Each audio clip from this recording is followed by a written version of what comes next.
அமுதா, இப்படி வாங்க. உட்கார். உங்ககிட்ட ஒரு முக்கியமான சமாச்சாரம் பேச. சொல்லுங்கப்பா. கல்யாண புரோக்கர் ரங்கசாமி இல்ல, அவர் வந்துட்டு போனார். உனக்கு ஒரு நல்ல மாப்பிள்ளை பார்த்திருக்கேம்மா.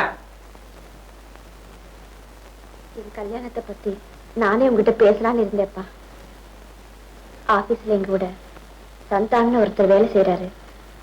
அவரை கல்யாணம் பண்ணிக்கணும்னு முடிவு பண்ணிருக்கேன். அப்படியா? ரொம்ப சந்தோஷம். அம்மா, உன் நன்மைக்காக சில விஷயங்கள் சொல்றேன். கட்டாயப்படுத்துறேன்னு நினைக்காத. 2-3 நாள் நல்ல யோஜனை பண்ணி அப்புறம் தீர்மானமா ஒரு முடிவுக்கு வா. சந்தானத்தை எனக்கு தெரியும், ரொம்ப நல்ல பையன்மா. சின்ன வயசுல இருந்து எவ்வளவு கஷ்டப்பட்டு அந்த குடும்பத்தை அவன் நடத்துறாங்கிறது எனக்கு தெரியும். அவனுக்கு பல பொறுப்புகள் இருக்கு. 2 தம்பிங்க, ஒரு தங்கச்சி. இவங்களுடைய படிப்பு, கல்யாணம் இதெல்லாம் வேற இருக்கு. ஏற்கனவே நிறைய கடன் பட்டிருக்கான். அவனை நீ கல்யாணம் பண்ணிக்கிட்டியானா வாழ்க்கை பூரா வறுமையோட தான் போராட வேண்டியிருக்கும். நான் பார்த்திருக்கிற பையன் பேங்க்ல வேலை பார்க்கறான். மாசம் 1500 ரூபாய் சம்பளம். அவங்க அப்பா இன்சூரன்ஸ் ஏஜென்ட். அவரும் 1000-2000 சம்பாதிக்கிறார். ஒரு பிக்கல் பிடுங்கல் இல்லாம நிம்மதியா வாழலாம். என்ன யோசனை பண்ணி பாருமா.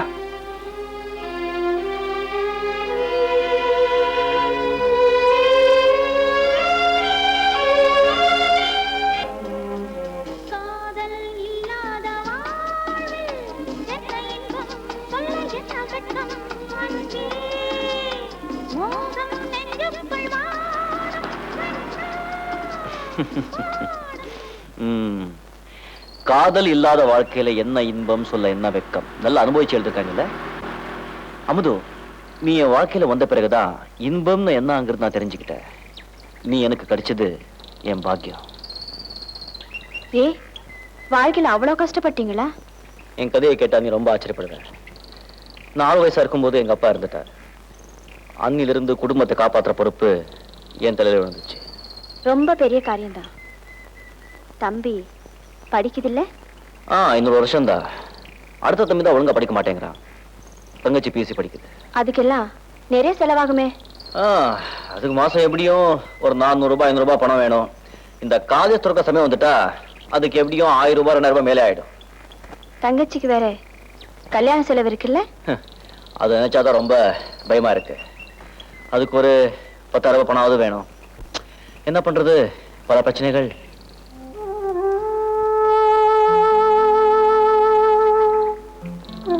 வாழ்க்கையில எப்பவாவது சில பிரச்சனைகள் வரலாம், சமாளிக்கலாம். பிரச்சனையே வாழ்க்கை ஆயிட்டா தினம் போராட்டம் தான். சரி, அதை விடு. நான் உங்ககிட்ட பேசிட்டு இருக்கிற கொஞ்ச நேரம் தான் அதெல்லாம் மறந்து சந்தோஷமா இருப்பேன். அமுது, நான் உங்ககிட்ட ஒண்ணு கேட்கணும்னு நினைக்கிறேன். அடே, மணி 5 ஆச்சு. அப்பா கோயிலுக்கு போறோம்னு சொன்னாரு. நான் வரட்டுமா?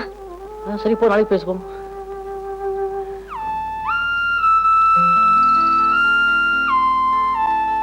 என் ரேடியோ.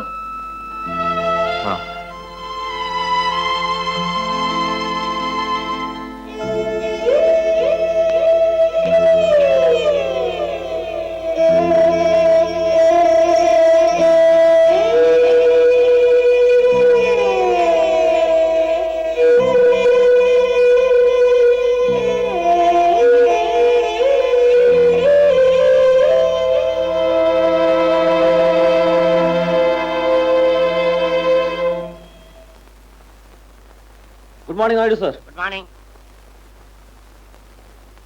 நாயுடு சார். அமுதா என்ன வரல? நான் கிண்டல் பண்றியா?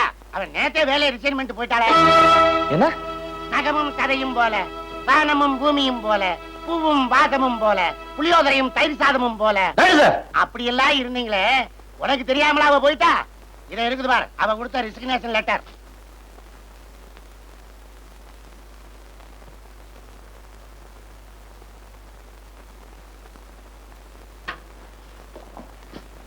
அண்ணே, உனக்கு ஒரு இன்விடேஷன் வந்திருக்கு. யார் என்ன அந்த அமுதா?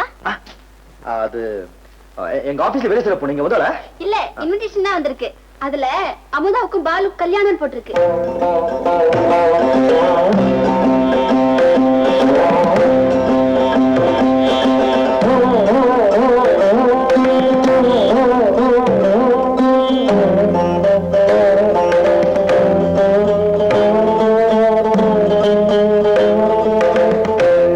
புரிஞ்சவங்களுக்கு சொல்ல வேண்டிய அவசியம் இல்லை, புரியாதவங்களுக்கு சொல்லியும் பிரயோஜனம் இல்லை.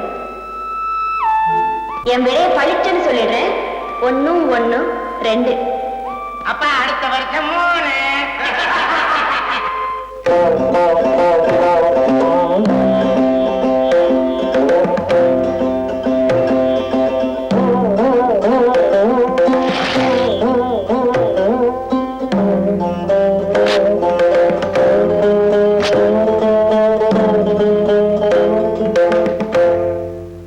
சந்தானா, நீ இந்த மாதிரி கோவப்படுறதுல அர்த்தமே இல்லை. Come on, try to take it easy. எப்படி எடுத்துக்க முடியும்? அவன் என்கிட்ட ஏன் எவ்வளவு தூரம் பழகணும், ஏன் காதலிக்கணும்? முதல்ல நிஜமாவே உன்னை விரும்பி இருக்கலாம்.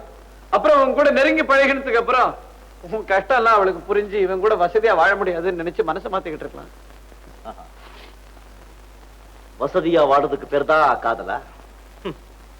ஒரு தடவை மனசு கொடுத்தா சாகுற வரைக்கும் என்ன கஷ்டம் வந்தாலும் மனசை மாத்தவே கூடாது. அதான்டா காதல். சரிடா, நீ சொல்ற விளக்கத்துல இருந்து உன் குணம் தெரியுது, அவன் நடத்தையில இருந்து அவ குணமும் புரியுது. இவ்வளவு மாறுபட்டு இருக்கிற நீங்க 2 பேரும் கல்யாணம் பண்ணிக்கிட்டு இருந்தா சந்தோஷமா வாழ்ந்திருக்க முடியுமா? சபல புத்தி இருக்கிற பொம்பளையை கல்யாணம் பண்ணிக்கிறத விட சங்கடமான விஷயம் உலகத்துல வேற எதுவுமே இருக்க முடியாது. இந்த கல்யாணம் நின்று போச்சேன்னு சந்தோஷப்படுற. Santhanam, go and celebrate the event.